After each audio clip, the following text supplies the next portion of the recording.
This is the brand new 2024 Mustang GT 5.0. Now, it isn't brand new, it has this year essentially. So 2024, it's a year old, but it's still a fairly new car, 77 miles on it, and it's been pretty awesome.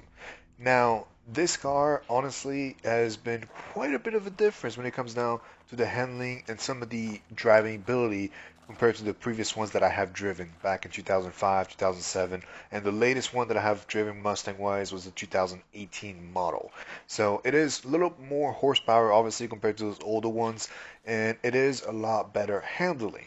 So that being said, this Mustang is absolutely beautiful. Now, a lot of you are going to ask, hey, why did you go with 2024? Why didn't you go with 2025? I'll break that down the road on this video. As you guys can see, the interior is the base model. It does not have the premium seats. Specifically, it does not have the leather seat. These are all cloth. The screens are split. They're not the ones together. It's not the premium version, essentially.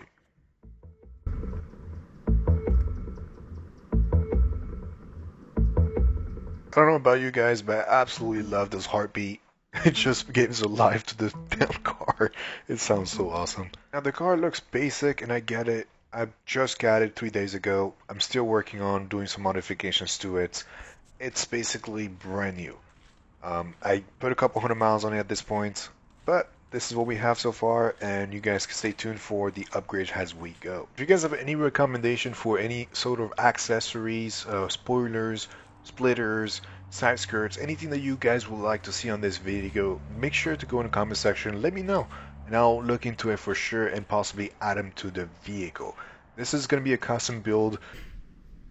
So the question is going to come up as to why I went with the 2024 Mustang GT instead of the 2025. And the answer is very simple: money. In this aspect, this is almost a year-old car at this point. And honestly, I got it roughly about $9,000 off the window sticker. So that alone just made me pull the trigger on that one. On top of the fact that there's really nothing different between the 2024 and 2025, with the exception of really the Apple car charger, whatever, the portable car charger. The 2024 model have it and the 2025 do not have it. That's the only thing that I have found online, and really from the actual dealership saying, hey, this is realistically the only real difference.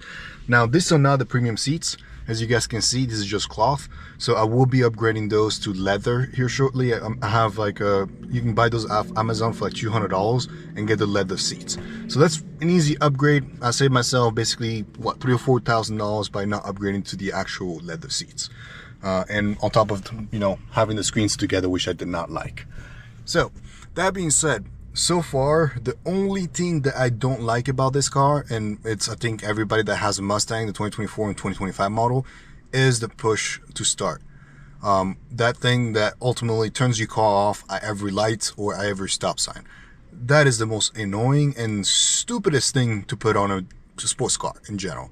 Like, I don't know who had the bright idea for that.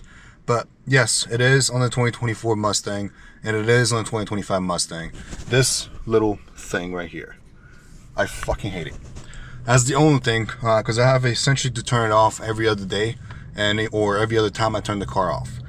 Sometimes it just stays off, but the majority of time I still have to turn it off before, you know, I take off, because then as soon as I get to a stop sign, it's gonna just roll back up. Now I do have the performance package on this when it comes down to the exhaust. So that's like another $1,200 for the actual exhaust portion. But I will be I'm kind of debating, maybe you guys can go in the comment section and tell me which one you would recommend, whether it is to do an AWE track axle back and, well, full exhaust system between the X-pipe and the axle back being just straight back across, or just simply keeping the performance one that I currently have for the axle back portion and just adding an X-pipe, an AWE X-pipe. Now, based on research, it sounds just about the same. The only difference is there's no drone inside the cabin with just the X-pipe, and it's a little quieter, but it's just about the same, honestly. When it comes to, well, it's based on videos. Videos are not exactly the most accurate when it comes to sound. It's muffled sometimes, but at the end of the day, I still think, based on just the sound system and the way that it just resonates inside, it might be better to just go with the X-Pipe. But I don't know, go down in the comment section, let me know what you guys have and what you guys recommend. I do always loved the AWE track axle back. I had it on the Corvette. I had it on the other car that I had before. You guys can check out those videos here on the top right corner. But at the end of the day, it's one of those things that I have to decide, you know, what I want to do here within the next couple of weeks. The car is basically 3 days old. I pretty much put about 500 miles on it so far within 3 days, because I've been driving everywhere and I use it as a daily driver, which is why I don't particularly want to do an AWE track axle back. Let me know down below what you guys think I should get, and based on what you guys currently have. If you guys, you know, have the track axle back and you just love it, it doesn't sound, you know, crazy inside all the time, then let me know and I'll definitely take a look at it. Because I was looking at both. And obviously, just the X-Pipe will cost me about $400 with installation and everything. And the AWE track axle back will cost about $1,800. But so I already paid for this exhaust system, the performance one from out of the manufacturer. So realistically, do I really need an entire exhaust system, or can I just keep what I currently have for the axle back portion?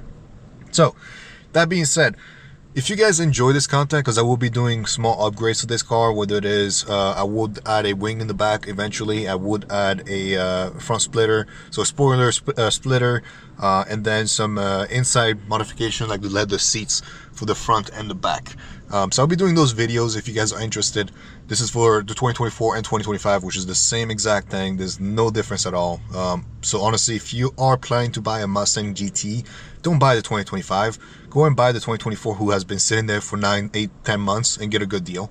I mean, I got $10,000 almost off, just on the fact that I bought a 2024 instead of a 2025. So keep that in mind. That being said, thank you all so much for watching. I hope you guys have a wonderful day, and I'll see you guys next time.